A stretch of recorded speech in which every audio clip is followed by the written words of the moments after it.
உனக்கு சில விஷயங்கள் சொல்றேன். இந்த வயசுல கனவு காணுங்கள். யார் சொன்னது? அதனோட அர்த்தம் புரியுமா உங்களுக்கு? என்ன கனவு காணுங்கள்னா என்ன? நம்மளுக்கும் தான் டெய்லி கனவு வருது. அவர் சொல்கிற கனவு என்ன? அப்துல் கலாம் சொல்றார், கனவுன்னா என்ன தெரியுமா? உன்னுடைய உறக்கத்தில் வருவதல்ல கனவு, உன்னை உறங்க விடாமல் செய்வதற்கு பெயர் தான் கனவு. அந்த கனவை சொல்றாரு. அப்படி ஒரு ஆசை இருக்கணும். இன்னைக்கு இந்த மேடைகள்ல, இந்த மேடை எதற்காக, இந்த விழா எதற்காக? சாதாரணமானது அல்ல, பெரிய கனவு காணுங்க. ஆனா நமக்கு இருக்கிற பெரிய துயரம் என்ன தெரியுங்களா? நமக்கு கனவு காண தெரியாது. ஏன்னா நமக்கு உதாரணங்கள் இல்லை. பெற்றோர்களுக்குமே தெரியாது எப்படி கனவு காண வைக்கணும். நல்லா படிடா, நல்லா மார்க் வாங்குடா. நான் நிறைய பேரண்ட்ஸை கேட்பேன், ஓகே நல்ல மார்க் வாங்கிட்டான், அடுத்து தெரியாது.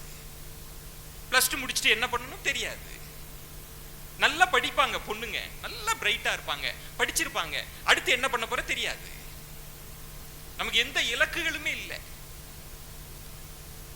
நான் இந்த பள்ளி வளாகத்திற்குள் நுழைந்த போது நான் உண்மையை சொல்றேன், இப்போ இந்தியாவிலேயே தலைச்சிறந்த அறிவிற்சிறந்த பிள்ளைகள்னா தமிழ் பிள்ளைகள் தான். அதுல எனக்கு எந்த மாற்றமும் இல்லை. நான் ஃபுல்லா டிராவல் பண்ணிட்டு சொல்றேன். இப்ப நான் உங்களோட பொட்டன்ஷியல் பாக்குறேன். உன்னோட பொட்டன்ஷியல் என்ன, உன்னோட திறமை என்ன, அப்படி ஒரு திறமையோடு இருக்கிற. ஆனா நாங்க உள்ளுக்கு வளாகத்திற்குள் நுழைந்த போது வரவேற்புல பசங்கள்லாம் நின்னாங்க. எம்டி சார் சொன்னார், நீ தான் அதை பூவை எடுத்து கொடுக்கணும். அந்த பொண்ணுக்கு தெரியல, நீ தான் இதை மாட்டி விடணும். வெரி குட், செய். ஆட்டிடியூட் மிஸ் ஆகும் நமக்கெல்லாம். நீ நாளைக்கு வெளியில போறப்ப நீ நல்லா படிச்சிருப்ப, மார்க் வாங்கியிருப்ப, உன்னுடைய ஆட்டிடியூட், உன்னோட லீடர்ஷிப் குவாலிட்டி அது எதுவுமே இல்லாம ஒரு இன்ஃபீரியாரிட்டி காம்ப்ளெக்ஸ் வந்துடும். இங்க விட்டுருங்க, சென்னைக்கு வரீங்க, சென்னையை விட்டுருங்க, டெல்லிக்கு போறீங்க, அங்க இருக்கிற சூழல், அவனோட லைஃப் ஸ்டைல், அவன் பரம்பரை பரம்பரையா அவன் படிச்ச குடும்பம், அதிலிருந்து வர எக்ஸ்போஷர்ல இருந்து வருவான். நம்ம கூலி தொழிலாளி, நம்ம அப்பா அம்மா, நம்ம போவோம், மேட்ச் பண்ண முடியாது. நமக்கு கனவு காணவும் தெரியல, ஆனால் திறமைகள் இருக்கிறது. பிள்ளைகளை உங்களுக்கு சொல்றேன், நீ எப்படி கனவு காணணுன்றதுக்காக சொல்றேன். இப்ப பேரண்ட்ஸ் எல்லாம் இருக்கிறீங்க, கஷ்டப்படுறீங்க. பெற்றோர்கள் பிள்ளைகளின் கல்விக்காக அவ்வளவு கஷ்டப்படுறாங்க. இன்னும் சொல்றேன், ஒரு படி மேல போய் சொல்றேன், ஒரு பிள்ளை தமிழ்நாட்டில் படிக்கிறான் அப்படின்னா, அவன் கல்வி பெறுகிறான்னா, உண்மையில் சொல்கிறேன், அதற்குள் ஒளிந்திருப்பது அப்பாவின் வியர்வை என்றாலும் தாயினுடைய தியாகம் தான் அதிகமாக இருக்கிறது. அவதான் எல்கேஜியில உன்னை விட்டுட்டு அந்த வாசல்ல காத்திருத்தலில் இருந்து தொடங்குகிறது ஒரு தாயின் தியாகம்.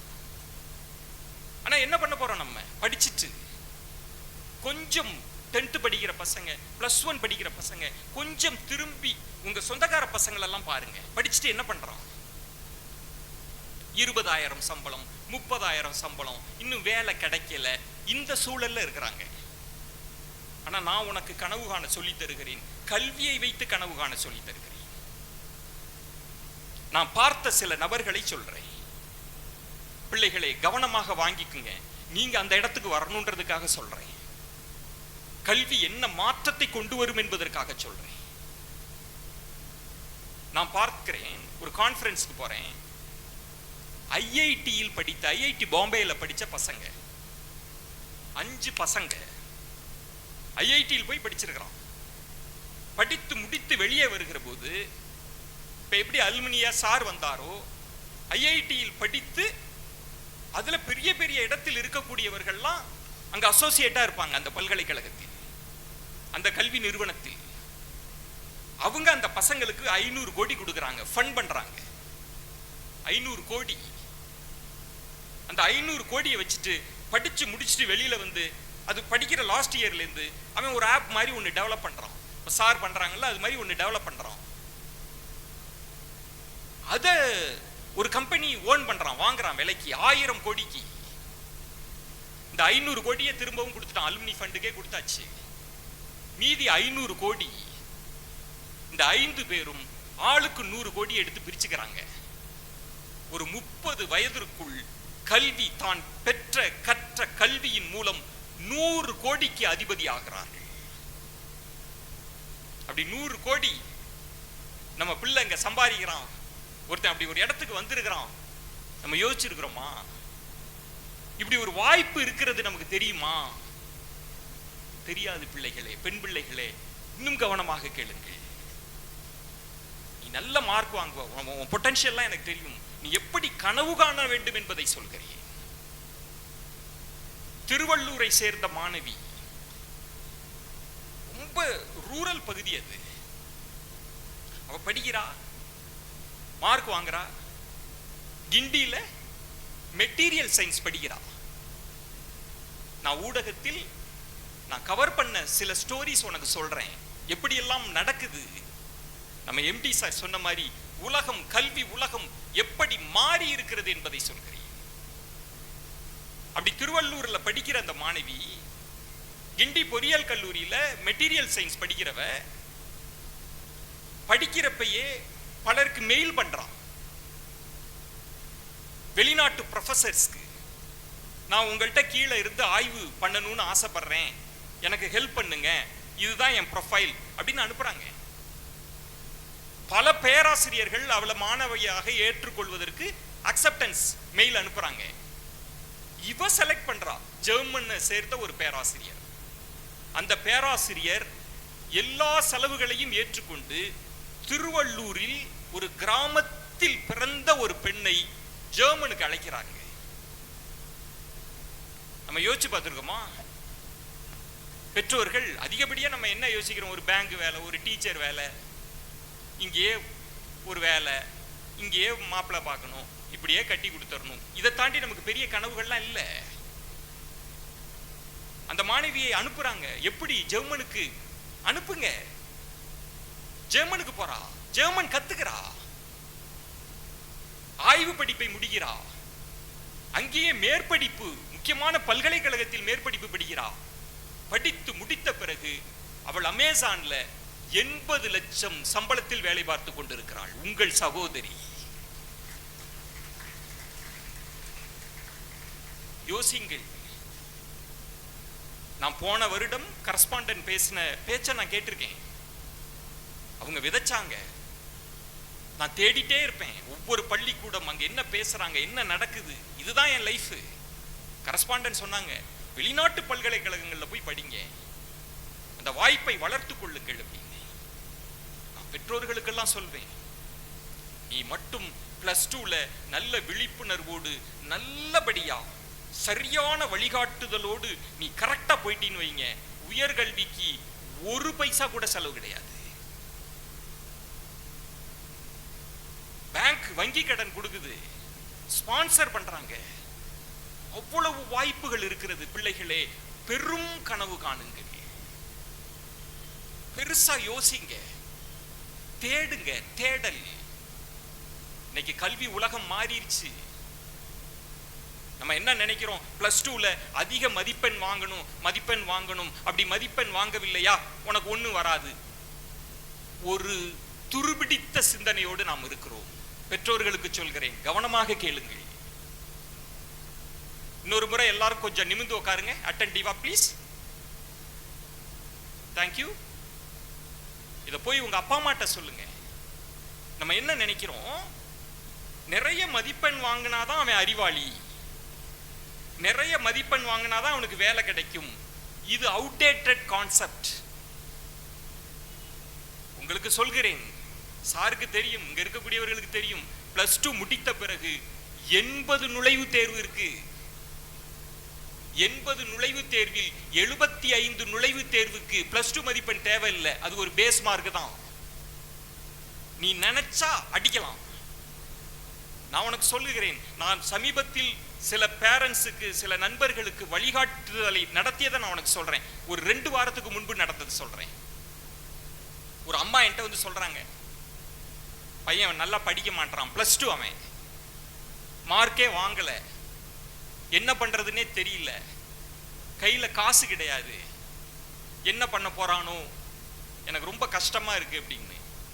அந்த பசங்களெல்லாம் கூப்பிட்டு, பேரண்ட்ஸ் எல்லாம் நீங்க போங்க, வாங்கடா பசங்களான்னு கூப்பிட்டுட்டு அந்த பையனை கேட்டேன், என்னடா உனக்கு பிரச்சனை? இல்லை எனக்கு மேக்ஸ் வரல.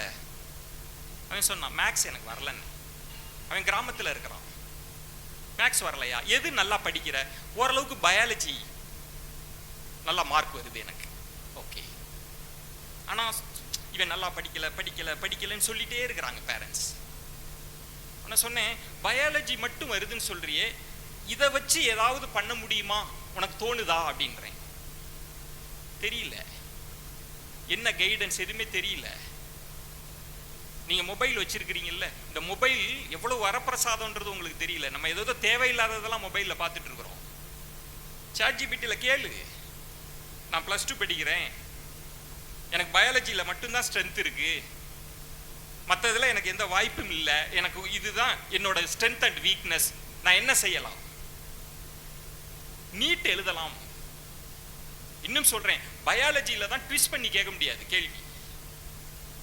நீட். உடனே அவங்க பேரண்ட்ஸ், என்னது நீட்டா? நீட்டெல்லாம் கஷ்டம்ல சொல்றாங்க, இவன் என்ன, இவன் மார்க்கே வாங்க மாட்டான்னு. சும்மா நான் சொன்னேன், பழைய கொஸ்டின் பேப்பர்லாம் 2 எடுத்து அவன்கிட்ட கொடுத்து, நீட் சும்மா அட்டன் பண்றா அப்படி. நீங்க நம்ப மாட்டீங்க, 180 மதிப்பெண்.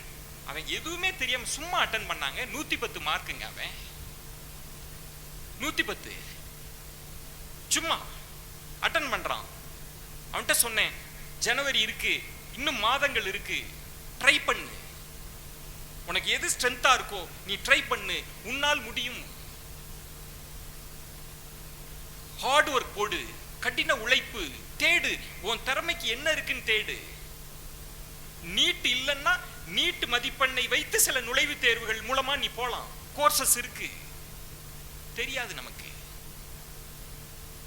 சார் சொன்ன மாதிரி நீங்க எல்லாம் நுழைவுத் தேர்வு அந்த கான்செப்டுக்குள்ள போவீங்க நாளைக்கு. உடனே ஃபெட்டப் ஆயிராதீங்க, ஒரு தோல்வியை கண்டு ஃபெட்டப் ஆயிராத. நான் பேரண்ட்ஸுக்கெல்லாம் சொல்லுவேன், உங்கள் பசங்களை எழுத சொல்லுங்க. அவன் திறமையை நம்மளால அளவிட முடியாது. சிலதான் அவன் பாஸ் பண்ணிடுவான். நம்ம +2 மார்க்கை மட்டுமே வச்சுக்கிட்டு அளவிட்டு கொண்டு இருக்கிறோம். இல்ல, என்ட்ரன்ஸ் எக்ஸாம்ன்றது வேற. சார், நான் நடந்த ஒரு விஷயம், என்னோட டைரக்டரோட பொண்ணு நீட் எழுதுறா. அவங்க குடும்பமே டாக்டர் குடும்பம். நீட் எழுதுறா, கஷ்டப்பட்டு படிக்கிறா, அவ்வளவு ஹார்ட் ஒர்க் போடுறா, நீட்ல பாஸ் பண்ணல. குடும்பமே உடைந்து போய்விட்டது. என்ன பண்றதுன்னே தெரியல. அவ சொல்ற, அடுத்த வருஷமும் நீட் எழுதுறேன் அப்படிங்கிறா. திரும்ப ப்ரிப்பரேஷன், அடுத்த வருஷம் தயாராகிறா. திரும்ப இந்த மாதிரி நிகழ்வுகள்ல, கான்ஃபரன்ஸ்ல ஒரு கல்வியாளர் சொல்றார், நீ JEE மெயினும் எழுது. அவ யோசிக்கிறா, இல்ல நீ JEE சும்மா எழுதுமா, JEE மெயின், JEE அட்வான்ஸ்ல, JEE 2Bன்னு ஒண்ணு இருக்கு, எனக்கு தெரியாது. அவர் சொல்றார், அப்படி ஒரு எக்ஸாம் இருக்கு, அதையும் சேர்த்து ஆர்கிடெக்சர் அண்ட் பிளானிங் அந்த டெஸ்டையும் எழுத சொல்லுங்க. இவ எழுதுறா, நீட் ரிசல்ட் வருது, ஃபெயில். 2வது வருஷமும் ஃபெயில், உடஞ்சு போயிட்டாங்க. JEE main fail. நீங்க நம்ப மாட்டீங்க, JEE அந்த 2B ஆர்கிடெக்சர் அண்ட் பிளானிங்ல டாப் 10 அவ வந்துட்டா. டாப் 10 வந்துட்டா. அப்ப என்னன்னா, கல்வி எப்படி மாறி இருக்கிறதுன்னா, ஒரு என்ட்ரன்ஸ் எக்ஸாம் மட்டும் ஒரு அளவுகோல் அல்ல. கல்வியாளர்கள் அதை தான் சொல்றாங்க, கெட்டியா பிடிச்சுக்கோ. உன்னை மட்டும் வச்சு உன்னை ஜட்ஜ் பண்ண முடியாது. அது சூழல், உன்னோட திங்கிங் பேட்டர்ன், இது எல்லாம் சேர்ந்தது தான். எதுலையாவது நீ அடிச்சிருவ. அப்படி வாய்ப்பை பாரு. அப்படி இல்லையா, கவலைப்படாத. இன்னைக்கு சார் லா படிச்சுட்டு இன்னைக்கு கலக்கிட்டு இருக்கிறாங்க, டெக்னாலஜி பத்தி பேசுறாங்க. யோசிச்சு பாருங்க, இவ்வளவு கம்ஃபர்டான லைஃப், இவ்வளவு பெரிய ஒரு பிசினஸ், இது எல்லாமே இருக்கு சாருக்கு. நான் மேடைக்காக சொல்லல, ஆனால் அவர் சொல்றார், நான் 4 மணிக்கு எழுந்து 8:30 மணி வரைக்கும் கற்றுக்கொள்கிறேன்னு சொல்றாருல. அந்த கற்றல் தான் உனக்கு தேவை. பிடிச்சுக்க அவரை கெட்டியா. நம்ம அப்படி இருக்கிறோமா? நம்ம காலையில ஏந்திரிக்கிறோமா? நமக்கு இல்லை. அந்த வாய்ப்புகளை பயன்படுத்து.